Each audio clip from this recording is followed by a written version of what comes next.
إن الوقت يداهمنا، ونهاية هذا العقد الحاسم باتت على بعد سنوات قليلة. علينا أن نستغلها لنحسم خلالها هذه المعركة على النحو الذي نريده ونرتضيه. حان الوقت، وقت العمل والتنفيذ.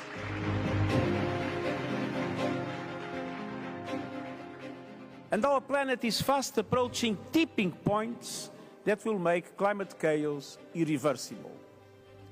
We are on a highway to climate hell with our foot still on the accelerator.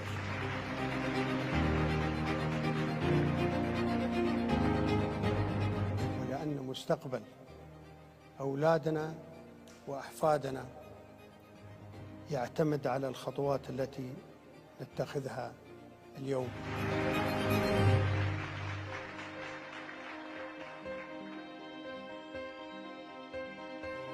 If we are truly to make this COP the one that drives implementation of the pledges made in Glasgow, we must equip ourselves with every tool and resource to facilitate our path to true net zero.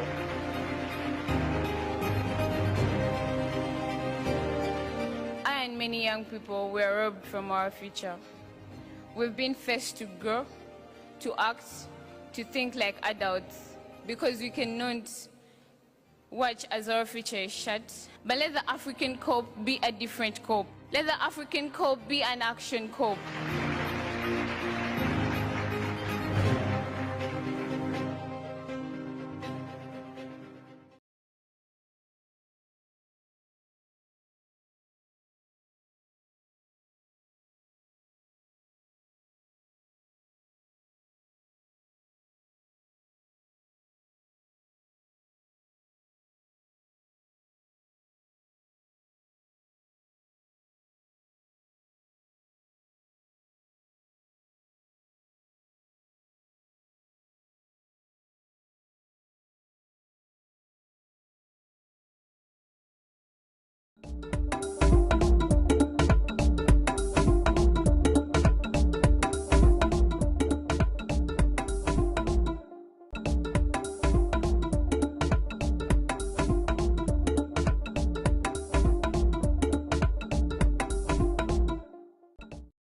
Well, a very good evening to you from wherever you're tuned, watching Farmers Media. Thank you so much for staying tuned and keeping it locked to our Facebook channel.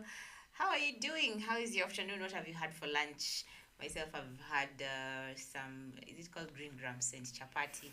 And Waki was telling me that CG, someone needs to take, I don't know, 2 cups of, it's only recommended for someone to take 2 cups of coffee per day. Yeah, you don't, not too much caffeine. What happens if you overdo it? I know it's not good for your heart because it's a stimulant. You're already overworking your heart by having it, you know the work of caffeine. It's a stimulant. A stimulant. That's why I want to talk like I'm not a medic. So what I know is not recommended. Eh? So oh no, I was confusing caffeine with nicotine. It's not. Nicotine is tobacco. Yes, in tobacco. So difference ya caffeine and tobacco ni? One is they're both stimulants, but nicotine has adverse effects to your body. What? Yeah, nicotine, not. Nicotine. Nicotine so those people who smoke like a whole packet of cigarettes. Those, and then you know what happens. Smokers' lifespan are actually lower than people non-smokers. That is why they keep telling people that even secondary smoke is enough to get you having lung cancer. So the secondary smoke that we usually inhale after those people who smoke. And then it reduces, the thing is it reduces your immunity. The most important thing is your immunity. So you can imagine a smoker and then you are susceptible to diseases. Yeah, because your immunity actually is low. That's why you're seeing, they tell people to, cigarette smoking is harmful to your health. When they put that caption, you need to understand why. Yeah. But then how come they've not put such kinds of things on the coffee? No, coffee doesn't. I mean, it. No, not like it is bad. It is just an advice you're being given. Yeah, do not take too much coffee or too much energy drink like Red Bull. You see, you're limited to 2. because that stimulates, you know what, you don't, what it does is just stimulates your body, yeah, but naturally your body should be able to stimulate in itself. So what we do is just put like kama kuweka sukari to, you know, to just improve your taste. Yeah. So at least today I've learned something new. Not more than 2 cups of coffee per day. Strong Actually, coffee, especially black coffee. Yeah, especially black coffee. Because I actually realize sometimes when I take coffee, I usually get a terrible headache. That's No, your body also gets addicted to it most of the time. That's why you see those, especially tea. Those people who take tea get serious addiction problems. That's why your body now starts reacting by causing headaches if it doesn't get it. That's when you drink, you get that, you relax. It relaxes you. Same to nicotine, cigarettes. You know, those people who haven't smoked, they don't even hold this. They won't even hold this. Yeah, that's addiction. Addiction is quite bad. And you know, there are places where caffeine, some countries that caffeine are treated like addictive substances. Yeah, places where you're not even allowed to take coffee. But why do people even sell such kinds of things? Like, watu wapendanangi ama? Hebu hatuna wakati. We can talk about that. That was just by the way. The main topic we want to discuss is the climate carnage and the ongoing COP27 summit that is currently taking place at in Egypt at Sharm el Sheikh. And yesterday we had the heads of state addressing the members, people in the summit, and more than 100 world leaders gathered at COP27 in Sharm el Sheikh, Egypt, to work towards implementation of existing climate agreements. The summit kicked off with an opening plenary, which we have already showed President Abdel Fattah el-Sisi, which featured a range of other prominent speakers, from heads of state to climate leaders, who delivered messages on the importance of urgent action to address climate change. And also our president, the newly elected Dr. William Ruto, also got a chance to give out a speech. Have you watched did you follow the speech by President Ruto? I did follow it. I followed it word by word. Yeah. What did you? And I realized he had a very strong opinion, or he had a strong message to send to the world.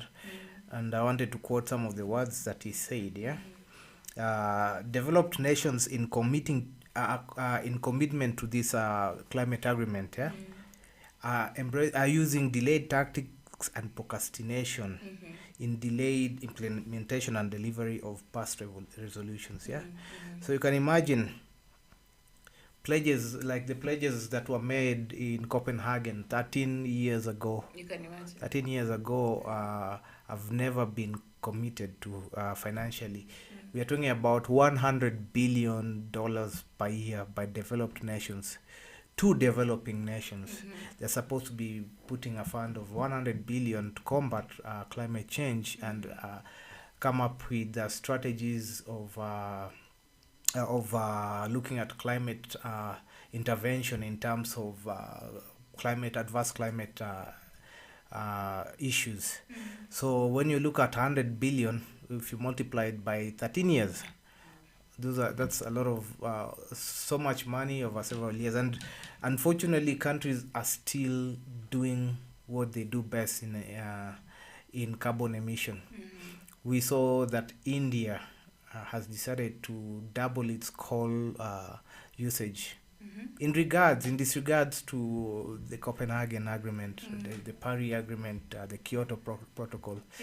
So they're like, if China cannot do it, you know, the person who brought all these problems is Donald Trump, who was very non-committal to climate change. And during that time, the world now decided to take a blind eye towards climate change. Why should we? China is like, why is America not doing this? And we are being blamed. So what did India do? India decided to say, you know what, we have a lot of coal and we can do it. So there's one thing that the president said, and I really want to acknowledge that.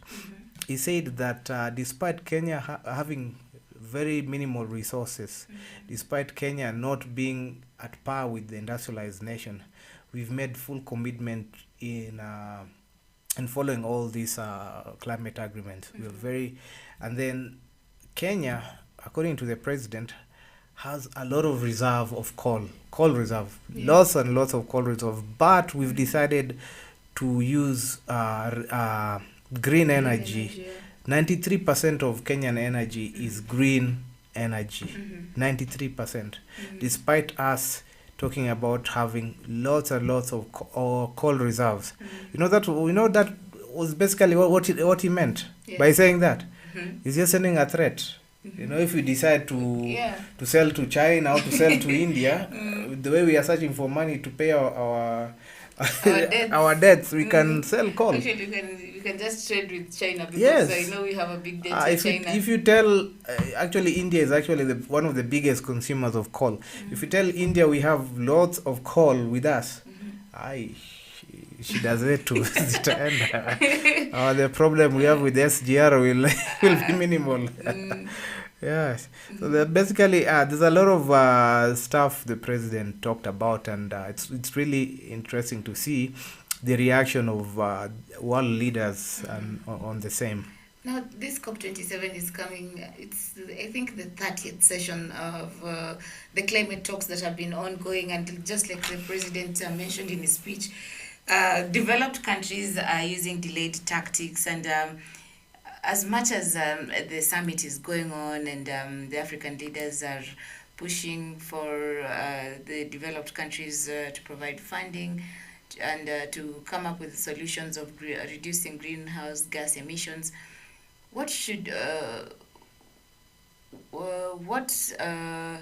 how should countries get involved in this whole discussion for people to reach an agreement? Because at the end of the day, what is coming out, it's like people are playing a blame game.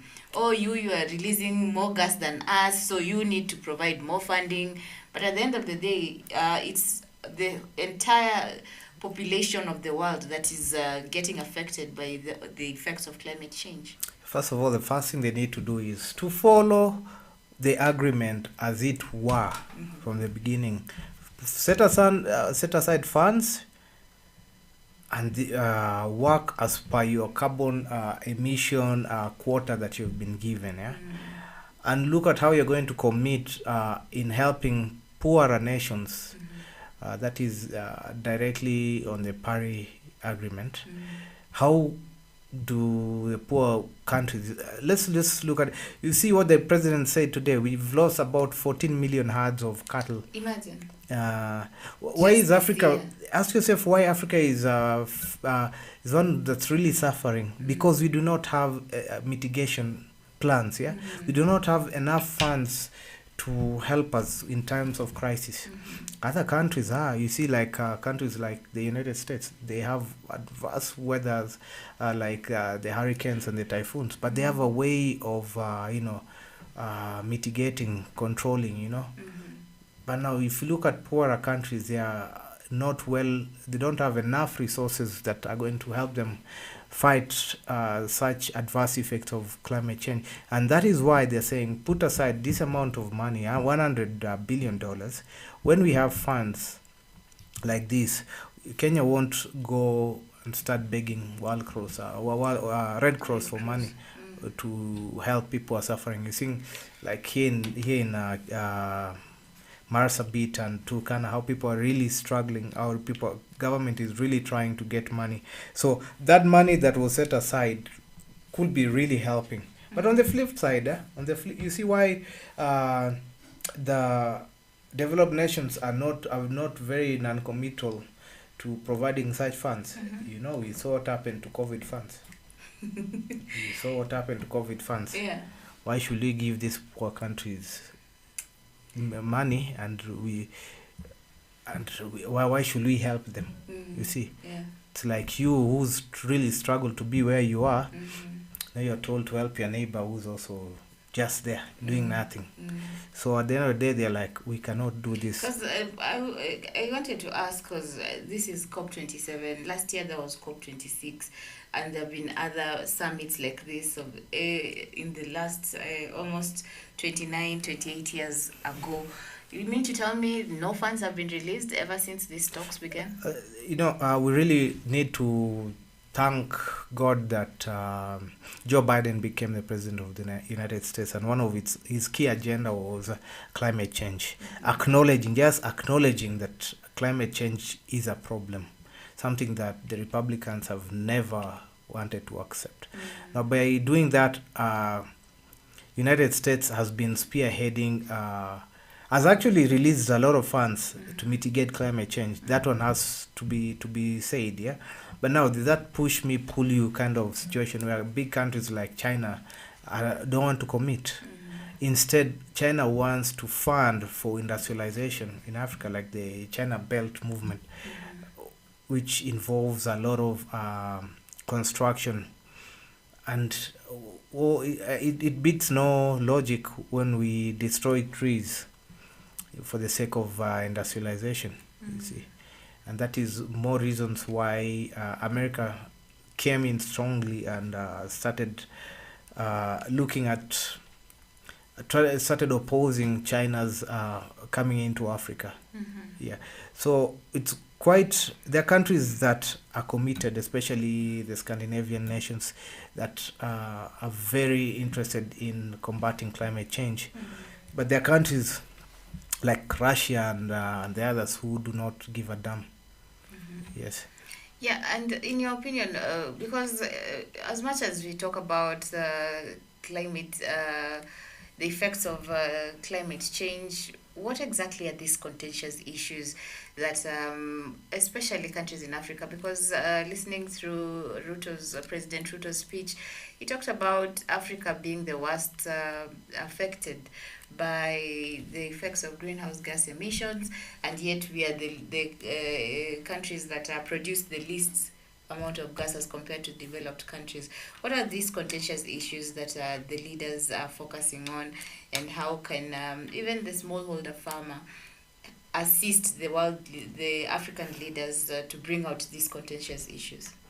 But one of the resolutions was I don't know, I think the Kyoto Protocol, where they started trading carbon. It's really helped Africans. Yeah, it's really helped Africans because they've really people have really sold their carbon credits. Yeah. Now that has been a direct benefit to the common African farmer.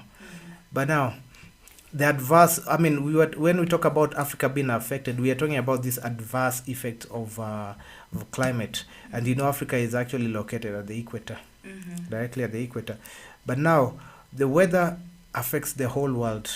We cannot just rule out Africa that, it's only us.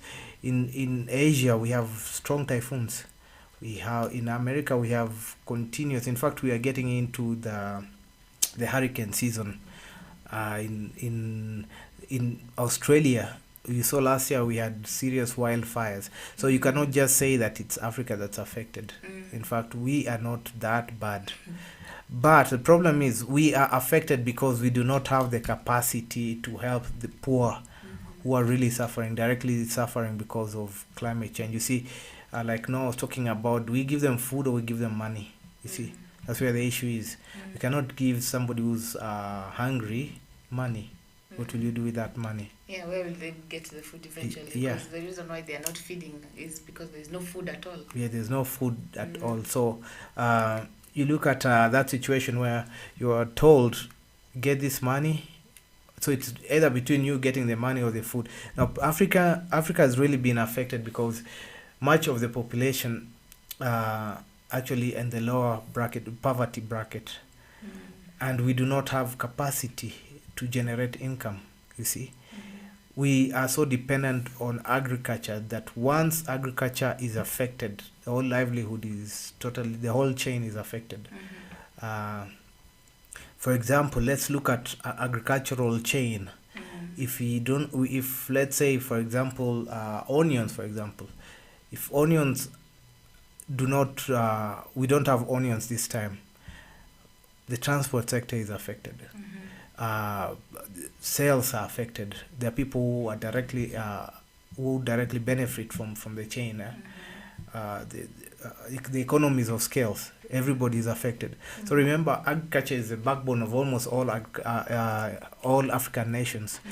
And if nothing is done. If if agriculture is affected, then the whole livelihood is affected. So that is why it's quite important. That's why you're seeing agriculture is directly affected by climate, and that's why Africa is getting the highest. They're getting the highest effect of climate change. Yeah. Very interesting. And there's a conversation I had with one Dominic Wanji here, the founder and CEO of Biogas International, and I got to ask him his reactions regarding COP27, and he had a very strong message to the developed countries. I think we'll just listen in to what he said, and then you give me your reaction as well on what you think about COP27. Stop dumping Western knowledge or Western ideas in Africa. You cannot develop a solution for Africa from a laboratory in Europe or in the States. In Africa, we have the solutions. What we don't have is the financing. There are so many innovations that will solve a lot of Africa's problems if only they could be financed. Our governments don't support local innovation. We have I don't know, someone asks you, we've had customers come here. We had one customer from a Kenyan who was working in South Africa, came here and said that they like the technology, but they'd heard that it was from South Africa and they haven't seen it in South Africa. And we said, no, actually it's from Kenya. And immediately their wallet went straight back in their pocket and they left. Kenyans don't trust Kenyans. We don't have any, Kenya innovation doesn't have any support from the Kenya government. So we need Africa to support African innovation. The solutions are right here. We need our education system to stop with the colonial education system. We're reading history books and stuff that is irrelevant to us today. We need to learn about what is relevant to Africa today. How do we get into, let's stop using farming as a punishment for the students. Go outside and dig the farm because you didn't do your homework. It's got to be looked at as a very dignified profession. We've got to stop with the chemicals, stop with the GMOs. That, I think, is the message we need to drive to our current government, not even at the COP 27 event. And also our government we need to stop importing chemicals. Something in the region of 40 to 50% of the aggregate chemicals we have in our stores are banned in the countries where they are manufactured. How hypocritical is that? That you produce a chemical, it's banned in your own country because it's bad for the soil, bad for the water, bad for the people, but you're allowed to export it to a developing country like Africa or like Asia. I mean, it is ridiculous. If something is banned in the country of manufacture, it should be banned globally. The international world, the international trade should prevent anybody from exporting something that they will not use at home. It is criminal that they're being allowed to export stuff that they will not use at home themselves. So we really need to focus on, we do have numerous resources that we can get ourselves out of poverty. We need political will, and we need the West to stop trying to dump technologies on us. I was at the Afro-Cities meeting. The Afro-Cities meeting was so expensive to attend that hardly any African exhibitors were there. All of the people were there, all the African delegates, all the governments sent their delegates to the meeting. I got a chance to present through a French organization. I was very, very happy that they allowed me. They were actually in Uganda, and they reached out to me and asked me if I would do a talk. I got a standing ovation when I demonstrated our recycle center in a PowerPoint presentation. Everyone else at that meeting was people from Europe, people from the States, dumping technology on Africa. Technologies that doesn't work for them there, and they think it's going to come and work for us here. It's all business. It's not about finding solutions. It's about making money out of ignorance of people. That has to stop. We need to start focusing on which solutions work, which ones can be scaled, and let's fix our own problems at home. I need to give him a standing innovation for that, That's a standing innovation for you. What's your take? What's your take on No, you said everything. Gosh, and you need to be playing that almost every day. Play that every day so that people can hear. Whatever he said is worth 1,000 wisdom. He said a lot. In the few minutes he's talked, he said a lot. And these are the people we need to have. Let me just give you a clear indication of how annoying that this is. I was invited to Germany to do the project, the aquaponic project. But now these guys were doing that project in Senegal as a prototype. They're doing it as a prototype to show people that you can actually raise fish, vegetables in the middle of the desert. The middle of the desert. And we did the project, it worked out very well. I came back to Kenya. I was called by KTN News. We were having a show there. I was explaining to people that how we did a project deep in the desert of Senegal, and we are able to, right now they are producing a lot of food. They're doing they've harvested about 10,000 fish out of our project, and the greenhouse keeps on feeding. You see, like lettuce does, after every 3 weeks they harvest. In the middle of the desert, where I remember we used to have dust storms, serious dust storms and serious. But right now, this is a model. Like, I think if anybody Googles to aquaponic in Senegal, it comes up from so many German websites. Now, these are Wazungus who come to do such things in Africa. And then I remember during the show, somebody called and asked, why are you going to do such projects in Senegal, in a desert, while our own country, we have Turukana, people are dying of hunger there. Tell them, we have the knowledge. Why can't the government just use our expertise? Why does white man notice our expertise, takes it to be used somewhere, Kenyan, going all the way to West Africa to do such a thing, and he leaves his own country to see his people suffer? What he said is lack of funds. If we have funds, we have big innovators. We have people who are coming up with lots and lots of innovative ideas. Where did M-Pesa knowledge come from? Here in Kenya. There's students from which university? Is it Kiba or Machakos University? Yes, Machakos University. They came up with a freezer, a cooler freezer. It's called, it has a Swahili name, a freezer technology, how they can come up with charcoal and it freezes. Do you know China has taken that idea and they're using it in Chinese space station? Wow. Kenyan idea from Machakos University. Of how you need to tell us that idea, exactly what it is. I'm sure if you will look at it, we'll take a look at it. And I was looking at it in DWTV. Not even a Kenyan station can talk about that. Right? How they come up with a cooling system, and this thing is being used in Chinese space station. Wow. No, it's not even written in any of our old. And it was during the time when Kenya was in a lot of campaign. We are thinking about how we need to wait, and at the end of the day, you don't have innovative ideas that can solve the problem of food. Yeah, so I think Dominic has hit the nail on the head, and keep playing that every day. Every day, I'll even text him after this. I tell him, man, that you people, you have such a clip and you just sat on it. We are Africans. Yeah, no. You put it in your Facebook ads of almost 200,000 followers. Yes. Put that so that people can be able to listen to it, so that they resonate with what's happening. But why is it that Africans don't like Africans themselves? Like their countries, even Egypt, they don't believe they're in Africa. South Africans. It's like right now you do. I've seen it. You have something good. You paste it on your Facebook. Very few people will like.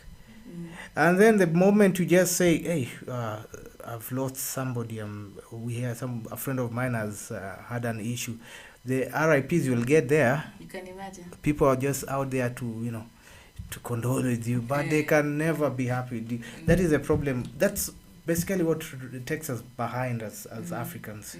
We don't want to support each other because we look at each other as competition. And basically why? Because of the education system. you look at, we are together here, we look at each other as who will be number one, who will be number two. And that now it makes us become rivals. Well, you were number one last time, I'll see. We become so bitter. Now you extend that bitterness into livelihood. Children are no longer social. They look at each other as competitive. Where does it go? It goes out in school, after university, at your workplace. You look at your colleague, you start competing, the kind of clothes you're wearing, the kind of cars. You look at your neighbor. Your neighbor buys a car, you won't sleep. You will not sleep at all because your neighbor, because of the system that the education system. Yes. They're telling us be number one, number two. Now you're creating, it's like a divide and rule. So it's very hard now to be cooperative as Africans because we look at each other as rivals. Or even if someone comes with a new innovation, there's someone else who is working to improve that innovation. So Trust that me, can... have you ever gone even to Kitengela here? Yeah, somebody will open a butchery here. Not 1 month later, another one will open just next there. There's a mall. Somebody, it doesn't even, Nairobi is even worse. You build a mall here, somebody will go and get a loan, build another mall there, just there. So you wonder why you're competing. And that's why there's a policy. Life. There's a policy in malls these days that if you have a mall, it's only one kind of business you'll have. See, not like a phone here, phone, and then another phone. No. In Kenya, you open an M-Pesa, kesho, your neighbor will go and get money, and it's like he's waiting for you to do that M-Pesa. Waiting for ideas. Yeah, they don't have ideas. I wonder, this is how this man is making money. I'll start the same idea. Just next door. You work smartly. Even if someone tries to copy your aquaponic system, yours ni ngumu sana. It takes time to, and then like now staying this, it takes trial and error. Took me years to perfect something. I've seen people who've tried, like there's somebody we were working with somewhere who decided to take the project, to try to replicate the project. Went and replicated, bought about so many fish, which they all died. The system is not working. Happened? He tried to replicate. He was copying. Just trying to this is how takes pictures. He doesn't know the science. He doesn't know anything. So he rushes and builds for somebody, messes up the whole thing. Wow. And that is why you are seeing these people who are really in a rush to make money. You do something, it doesn't work out, you go out and start trashing, saying, these things don't work. They're just a scam. Yeah, they don't work. I know, Mwaki, we need to release you because you're heading out into some other meeting. But this discussion, we shall continue it tomorrow morning in the breakfast show. This was just an introduction to what is going on at the COP27. And there is a lot there. We have a lot of reactions from people like Dominic. He has just started us off on this topic of climate. And we'll be taking a short breather, and we'll be back shortly with an interview that Noah Nasiali had with Cynthia Rosenway, the laureate of the World Food Prize this year. She's one of the ladies who has come up with a technology on, she draws crops on a computer and detects climatic conditions that work for those crops. There's a app, I think it's app that I also use to see the kind of disease that a plant. You just look at it on your iPhone. You look at the plant, the leaves. It will see if it has a deficiency. It will just tell you add water. You guys, you overthink. You have to overthink. You overthink. Yes. Like me, I try to connect one wire like this and it fails to work. Yeah, that's it. I'm done. So we'll be taking a short breather. Do keep watching A Farmer's Media. We'll be back shortly with Noah's interview with Cynthia. Keep watching A Farmer's. Thank you.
because we would like to, yes, we would like to showcase this just to the community of smallholder farmers for the work that Cynthia is doing.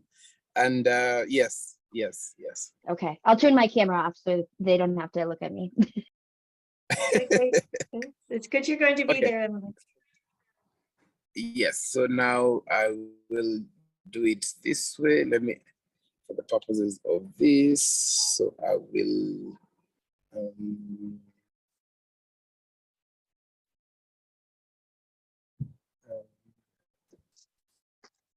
okay, I think we will have it that way. Let me just put my questions up. We just realized we had quite a number of challenges today. The power company was doing some changes and they did not inform us on time. So we just realized we didn't have power at the time we really needed it to have. Okay, good. So probably we can start off by you just telling us, who is Cynthia? I'm Cynthia Rosenzweig. I have a PhD in agronomy, and I am the leader of the Climate Impacts Group at NASA Goddard Institute for Space Studies. So I'm kind of, I would say, simultaneously a space farmer with using the NASA tools of remote sensing and global climate models, but then through our network, AgMIP, which stands for Agricultural Model Intercomparison and Improvement Project, we are right on the ground in developing countries, many countries in Africa and other continents, working together with teams in country to address the challenges of climate change. Brilliant. I will just ask this question, and allow me to ask this question is, why agriculture? Oh, for me, why agriculture? Yes. Yes. How did I get to be right there, on the farm? Yes. So when I was very young, my husband and I went from the United States to live in Italy, in the country. And we had a farm there. And all the people in our farming district taught us how to be farmers. And I fell in love with agriculture way back then in Italy. And then when we came back to the United States, we had a farm in upstate New York in the Hudson Valley. We raised cattle, we raised corn, we raised, or you would say maize, right? Maize. We raised pigs, we raised vegetables, cucumbers, and sold them at markets in the New York area. So I've been a farmer on the ground, really. Then I went and said, I love this. I'm going to go get my PhD in agronomy. And then I started modeling crops and climate change in the computer with what we call crop models. And now I grow all the crops in the computer with many researchers all around the world to help project what climate change means for agriculture. Interesting. That's very, very interesting, because why I asked this question is because a lot has been happening, and one of the most challenges that we are seeing in Africa is that there's a lot of research, but the research is based on specifics, and that research doesn't go down. And the other thing is that we have not seen a lot of work being done in agriculture, and that's why we have started a campaign of how we can be able to modernize agriculture and make it attractive to young people. What has been your challenge on this journey? Yes, well, those are very, very important and very real challenges that you just spoke about. how do we get the global scale research really right down to really help smallholder farmers? You know, there are over, I'm very interested in your work with smallholder farmers. You know, all worldwide, not just in Africa, there are over 500 million smallholder farm households farming less than 2 hectares for their farms. So clearly, this is absolutely a tremendous challenge for helping those farmers respond to the challenges of climate change, not just in the future, but now, because climate change is happening now. So what we do through AgMIP, our network, is we work with teams in the country, in all different countries. So in sub-Saharan Africa and South Asia, AgMIP has had programs in more than 20 countries. And we all work together. It's a completely horizontal network to create the tools of what are the climate change, we call them scenarios, that are projecting what climate change will bring to the farming systems there. Crop modelers, livestock modelers, and very important, economic regional economists and their models who put it all together, because in the end of the day, when we test adaptation packages, those teams in the countries are called A teams, the AgMIP A teams, which stands for adaptation teams. And at the end of the day, we test, so we create with farmer groups and program managers, we create adaptation packages and then test them in our models. And what the models show is how they will affect farmer livelihoods. Will these adaptation packages in response to the changing climate, will it help farmers? What will happen to their incomes? What will happen to poverty levels? And then we then work with those groups, those stakeholders, to help implement the evidence-based solutions to the changing climate. That's what we do. Great, great. And so now let's get to the prize, the World Food Prize.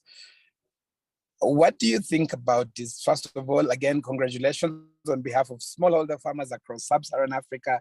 We want to congratulate you for getting this prize. What do you feel about this? I'm so thrilled and honored to receive the World Food Prize this year. But it's not just me, it's really all of our network, over 1,000 researchers in countries all over the world, highlighting the researchers who are working in their countries to help the countries confront the global and regional challenge of climate change. Climate change this year is coming to, in agriculture especially, agriculture is coming to the forefront of climate change. There's the next conference of the parties is going to be in Egypt this year on the African continent, and food systems and farmers are one of the major themes of the conference. So the prize this year for me is not just highlighting my work, but really highlighting the work of the researchers in AgMIP who work tirelessly to help their countries respond, as well as the climate change issue that needs to be at the table in the global negotiations on climate change. Brilliant, yes. And I know COP27 is going to be a big thing, especially happening in Africa. seeing the effects that is happening, and right here in Kenya, we actually seeing, feeling, and seeing the effects of climate change. So, what pushed you, Cynthia? What pushed you to come up with a study on climate and agriculture? Yes. So when I was a farmer, what is the number one thing that farmers experience? What we call climate, but it's what's happening with the rain, what's happening with the temperature, what's happening with droughts, what's happening with heat waves. And it's from my farmer background, climate is just the number one effect on livelihoods and on farming, because it's those first biophysical effects of the climate on the crops. And then, but how do those then translate in, well, did we make money on the cattle that year because we had a good corn crop? Or when we went to market with our vegetables in New York City, were we making enough money, or was the heat slamming the production and the yields? So when I went to study, then I said, I got to learn more about this. So I started back studying, and I started from the very beginning. And I then learned all about the processes, the scientific processes of how the climate affects the crops. And that's what I specialized in when I went back to school. So I wanted to learn more, and that's what I did. So that's how I really got to focus on climate change and agriculture. Interesting. One of the questions that I'm seeing here is there any findings that you'd like to share with us of some of your research? Yes, I very much want to share. So, for example, in Ghana, so what we do with the adaptation teams is develop, as I said, these adaptation packages, and then we run them through all our linked models, and then see what happens to the incomes and poverty rates, and with under changing climate conditions. So, for example, in Ghana, we found that the climate change would decrease yields 12 to 20% of yield, and increase poverty almost 10%. But that was in farming households that were focusing on maize. Then the researcher, the A team there, tested the addition of peanuts or groundnuts into the systems, and they found that groundnuts were not as vulnerable to the climate changes in the heat. And so that's an example of a result which then we can take to, that team then takes to the planners to say, let's see about developing programs that would include groundnut as well as maize. That's an example. In Zimbabwe, the A team, the AgMet A team, found that adding the legume mucuna into the farming system with the mixed crop and livestock system for those farmers there helped the poorest farmers have the legume, but then they realized that there needed also to be not just growing on the farm, but there needed to be a market for the legume and for mucuna. And so they then, again, you see it's working with not only adaptation packages of what the management changes would be, but it would also be then the farming system with the different groups involved, including the planners, the markets, to all work together to create and implement the solutions. Good, interesting. Is there a reason why we still have some slow progress in terms of adapting to climate smart agriculture from your research? Is it a government issue? Is it smallholder farmer trainings that are not being implemented in the right way, according to your research, having worked in some of the African countries? What we have found, and in our latest work, worked in Senegal, Ghana, and Zimbabwe. And what we found was that there was here were some of the reasons that we found to answer your question. One is that there's a kind of disconnect between the national scale program planners and then the different farming regions in each country, which are very different, right? And so what we are really now working on is we're calling it INARA, Integrated National and Regional Assessments and Adaptation, really, and adaptation, because we've got to connect much better. Okay, right here in these regions, we do these kinds of integrated studies, and we say, oh yes, we need to develop a market for Mucuna, let's say. But what we also simultaneously have to do is work with the national planners who are developing the programs, and then the financing for those programs, right? And so that we can link up those two scales. And that's really where we're going, because we identified this big gap between those two scales. You mentioned something interesting about the financing bit. How easy is it to convince philanthropic organizations to support this, and how easy is it? Because we over the few years that we've been working, we've seen a bit of challenge even when it comes to fintech. How easy is this? Yes, well, I think it's getting better. But I also work on with the United Nations Environment Program, the Adaptation Gap Report. And there's still, even though there is financing is increasing, there's still just a tremendous gap between the financing that's actually needed to respond to climate change, and that we know is needed.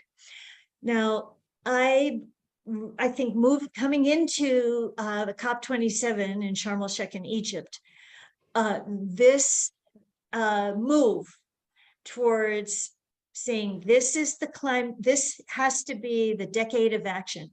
The window is closing, that we have to learn how we're both reducing greenhouse gas emissions and developing climate smart agriculture, which includes both reduction of greenhouse gases and resilient farming systems. And I believe that the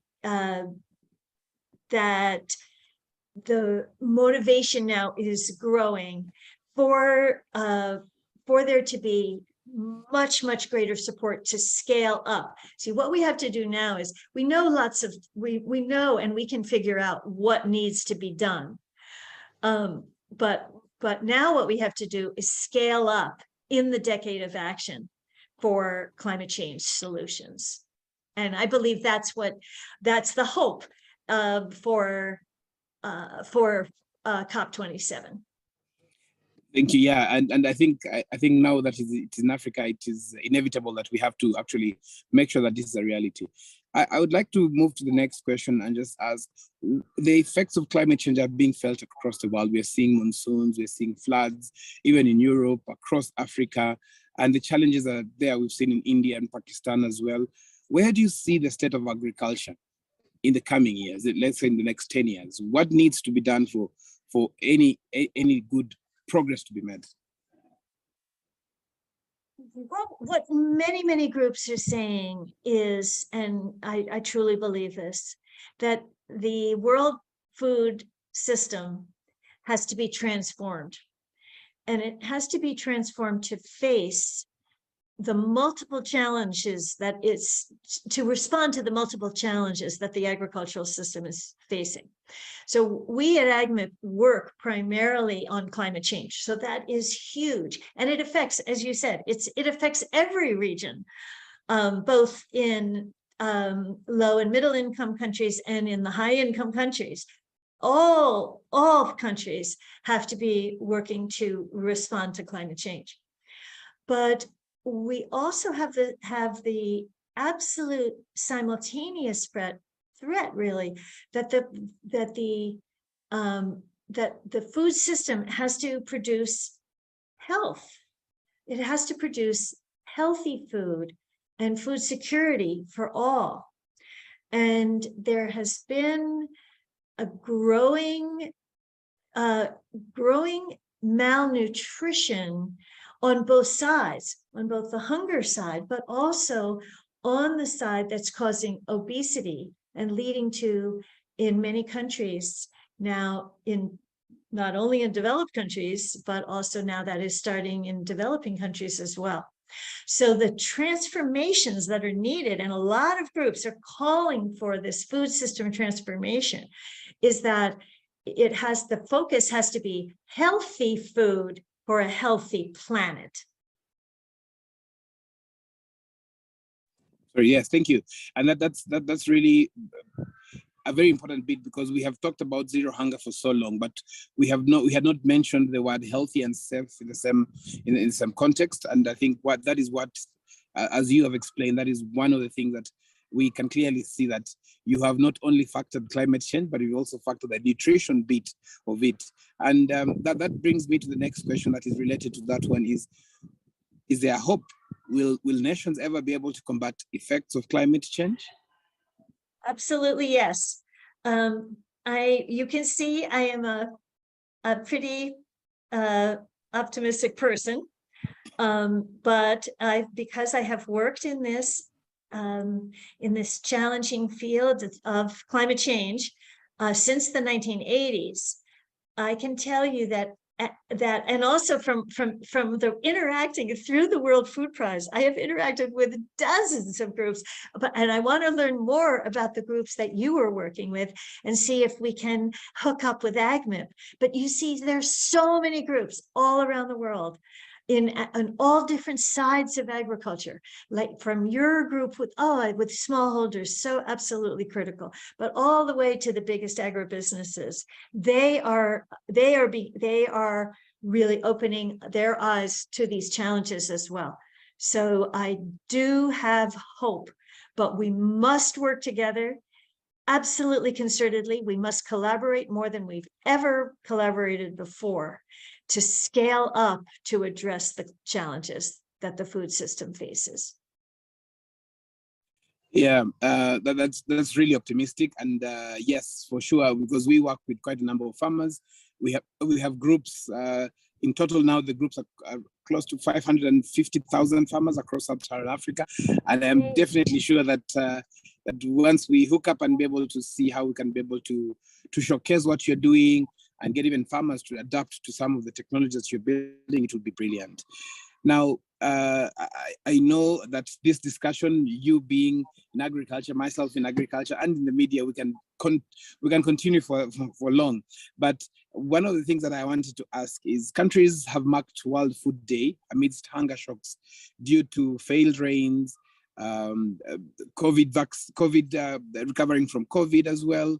And then we also have the war across Ukraine and Russia. How can nations collaborate to alleviate hunger? Yes, well, I'm very, very glad you brought up both COVID and conflict, because those are, again, these multiplying threats to the food system. The war in Ukraine has already been raising wheat prices, barley prices, rapeseed, sunflower oil, fertilizer prices have originally went up 40%. So these effects of conflict are very real. COVID affected supply chains, affected labor productivity, effect that then very much had a knock-on effect to food security. And then droughts and floods of increasing extreme events due to climate change. So you can see this concatenating, as you were saying, this just concatenating set of challenges to the food system.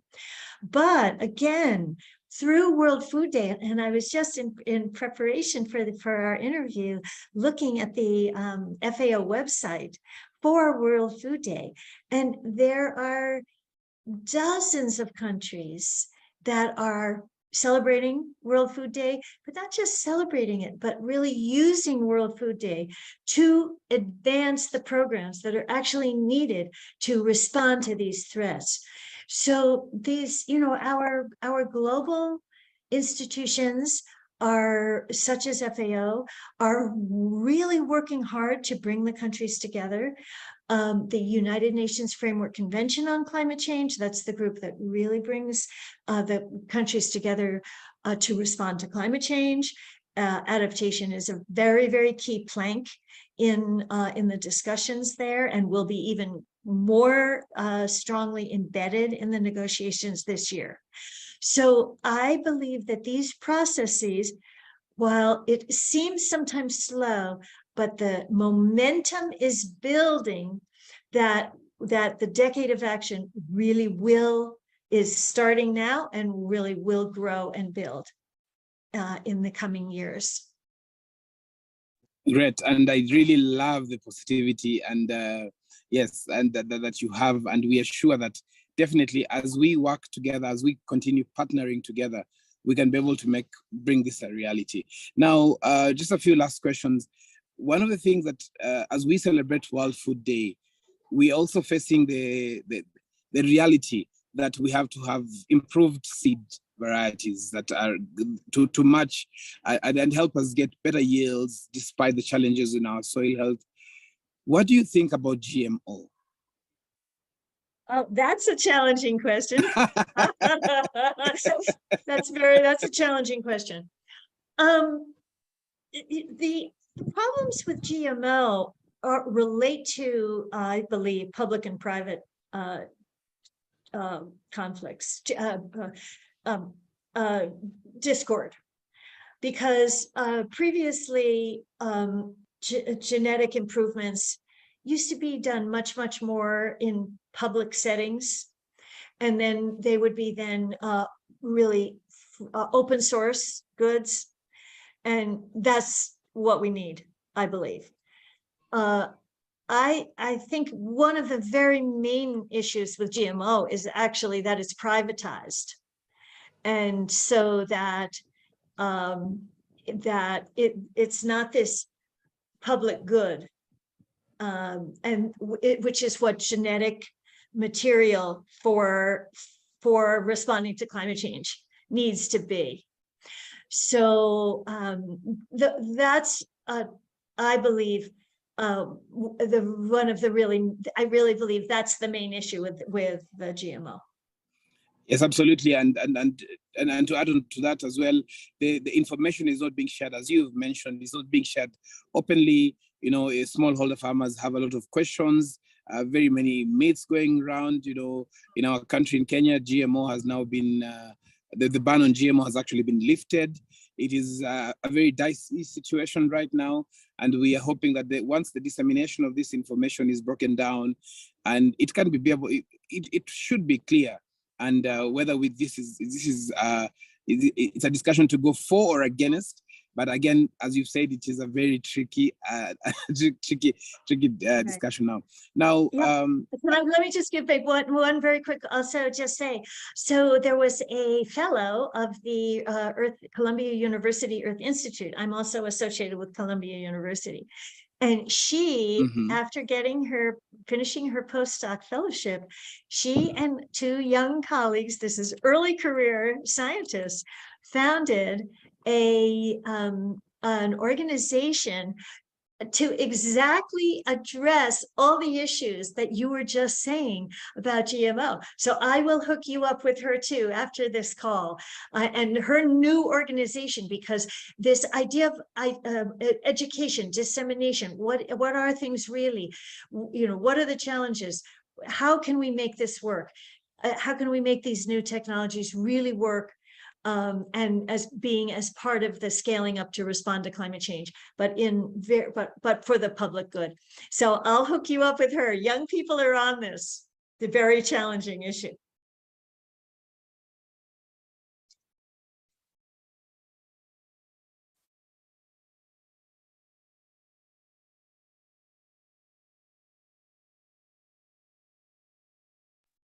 I think, yeah. Oh no. Yeah, I think we might be frozen. Yeah, shoot. No, he's coming I think back. he's back. Okay. Good. Okay. The wrap up. I think Yes. Yeah. Back. Yes. Yes, we're back now. Good. Yes, you had mentioned that there was somebody. You can just take us back to that.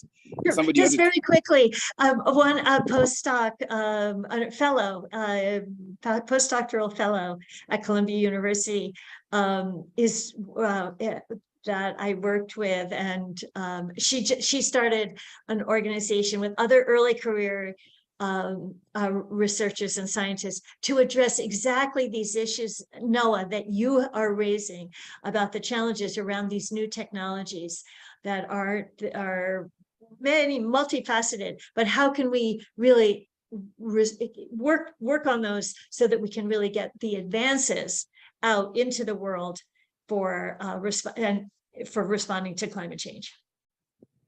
Yeah, I'd be glad to meet, because one of the things that has been a challenge in Africa is that access to this information has not been an easy thing. I have not studied agriculture, but I've just made it my goal to be able to make sure that I can be able to help disseminate, demystify some of this basic information that smallholder farmers need, so that they can be able to improve and help us be food secure, and yeah, so what is your message on this World Food Day, considering that you are also the same week that you're receiving your award? What is your message on this World Food Day? On this World Food Day, I want to salute all the people around the world who are working on responding to the challenges of climate change, including Noah, your fantastic work with smallholder farmers, so crucially important. As we move into this significant and urgent decade of action on climate change, food needs to be at the table. Thank you very much. Thank you very much, and we're hoping to see you in Iowa. I'll be there, I think, on Thursday as well. And then probably if not at COP27, we'll also be there. I want to thank you very much for having given us your time. I know it is pressing, and I thank you very much for the dedication that you're putting and the effort and energy and resources to be able to help support smallholder farmers by your research and your findings as well. We hope that as we continue to interact, we'll be able to find more on what you're doing. We can see areas where we can collaborate together and help bring this. Emily, also, thank you very much for organizing this. I would like just Cynthia to give us one drop. Just say your name and say you're watching A Farmers Media. I'm Dr. Cynthia Rosenzweig, and I am watching A Farmers Media. Thank you very much. Thank you very much, and have a good day. We are quite in the evening here, and we want to thank you very much. I will stop recording that one.